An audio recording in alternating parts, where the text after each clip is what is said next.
The Apple Watch might be the most ridiculous piece of engineering that most people just take for granted. Inside this little square on your wrist are radios for things like Bluetooth, Wi-Fi, NFC, GPS, cellular, and even satellites, all crammed into a metal shell that is pressed against a bag of salt water, that being you. On paper, that should fail. Apple invited me into the labs where they try to make that setup actually work in the real world. And if you wear any Apple Watch, what happens in these rooms is the reason you can trust it when things go wrong. They built an entire set of sci-fi-esque rooms to fight physics. Silent RF chambers that erase the outside world, human test rigs that map how different bodies absorb the signal, and a massive dome that pretends to be the sky so they can test satellites without leaving the building. I'm gonna show you what happens in these rooms, and once you see it, the watch on your wrist is gonna feel a lot more like a tiny miracle. Now, to understand why these labs exist in the first place, you have to think about what the Apple Watch actually is. It's not just one single watch at all, but an entire stack of radios and antennas.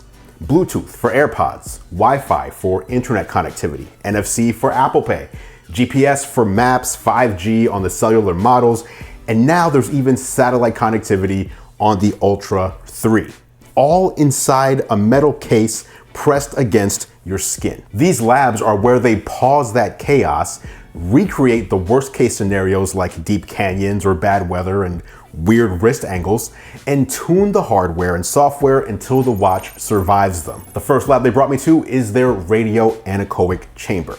This is kind of like a small vault where every surface is covered in blue foam spikes. There's no Wi-Fi, no cell towers, nothing's getting in. And in the middle, Apple sets up Apple Watches on test fixtures while a ring of antennas around the room feeds into test gear that shows dips and peaks across different frequencies. Now, looking at these tests, the engineers pointed out a deep notch and explained that when you actually wear the device, your body literally reshapes these curves because it absorbs part of the signal. And obviously, everybody's body is different. This is where they tune the core antenna system for the whole lineup. The case, the screen, even the cutout around the digital crown double as an antenna. If you move a single part, even a screw, that graph is going to change. Cleaner curves here mean the watch can hold a connection with less power, and that's where a lot of the invisible upgrades this year are hiding. You see, a lot of the updates like better 5G behavior and satellite on the Ultra 3 start with decisions made in this room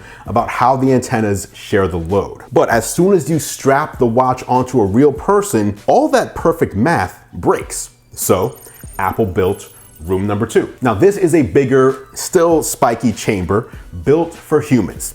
There's a rotating chair in the middle with sensors pointed at it from every angle. They put real people in there with watches on different wrists, bands, and body types, arm up, arm down, sitting up, slouching, you get it. As the chair spins, they watch how the signal strength changes depending on where your wrist is pointed and how much of the watch is buried against your skin. Your body is basically, like I said earlier, a slightly salty water balloon, and RF energy simply disappears into that. Now, the graphs from this room look way uglier. This is where they learn things like when someone's using their watch in this position and they're on a call, which antenna should we favor?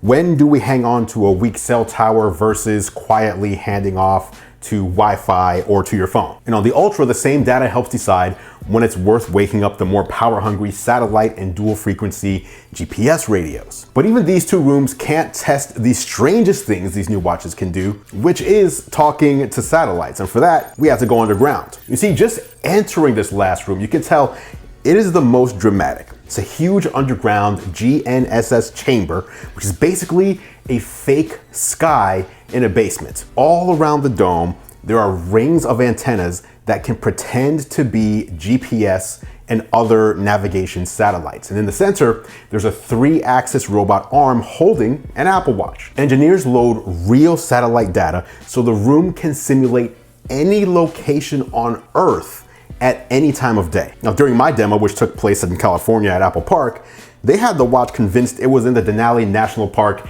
in Alaska. And this is where they test the scary scenarios. Emergency SOS via satellite on Ultra 3. location accuracy when you're trail running through a canyon, even how long it takes a weak GPS signal to lock when the sky is only partially visible. Your location has to be extremely accurate for these features to work, so they build maps of which wrist angles and sky conditions still let the antenna hear the faintest signal. That's where the little tilt your wrist this way so the satellite can see you helper animation comes from. It's based on thousands of tests done in this room. This fake sky chamber is a huge part of why you can trust the Ultra 3 as an emergency tool and not just a spec bump. So everything here applies to the full Apple Watch lineup. The Ultra gets the flashy satellite SOS and beefiest GPS, but Series 11 and even SE3 ride on the same RF design work and the same torture tests. They all go through that same RF chamber, and they all get modeled as part of that orchestra of radios. A lot of updates are invisible. You won't see a bullet point that says better handoff between antennas when your arm is behind your head, but you might notice fewer drop calls at the gym or smoother streaming on a hike where last year your watch would have given up. That's rooms 1 and 2 quietly accomplishing their missions. And this is why the SE even exists. In the labs, there is no budget watch, only does it meet the bar or not. Same GNSS tests, same body in the loop experiments. The SE is the value trim on top of this infrastructure. If all you care about is notifications, fitness tracking, and safety features like fall detection without paying ultra money, you're still getting the benefit of all this over-engineering. Now, walking out of these labs, my main takeaway wasn't, wow, cool anechoic chambers, even though they are pretty cool. Instead, it's that the Apple Watch isn't really a watch at all. It's a survival-grade communication device that happens to tell time. If it ever has to call for help from the side of a road with no cell service or get your location right when you're lost on a trail, that moment should feel unimpressive. It should just work. And the reason it works is because somewhere under Apple Park, engineers spent months inside echoless caves, spinning in chairs, breaking prototypes, and staring at squiggly lines. After seeing these labs up close, I'm way more interested in the stuff you'll never see listed. How they hang on to a signal and how they behave when things go wrong. It's a reminder that the tech that's going on inside the tech we use every day is fascinating behind the scenes. Now, if you want to see how this year's Apple Watches perform and which one you might want to pick up, I did do a video covering the Ultra 3, SE3, and Apple Watch Series 11, which you can watch right here. Thanks for watching as always, guys. I appreciate your support. I'm Andru Edwards, and I will catch you in the next video.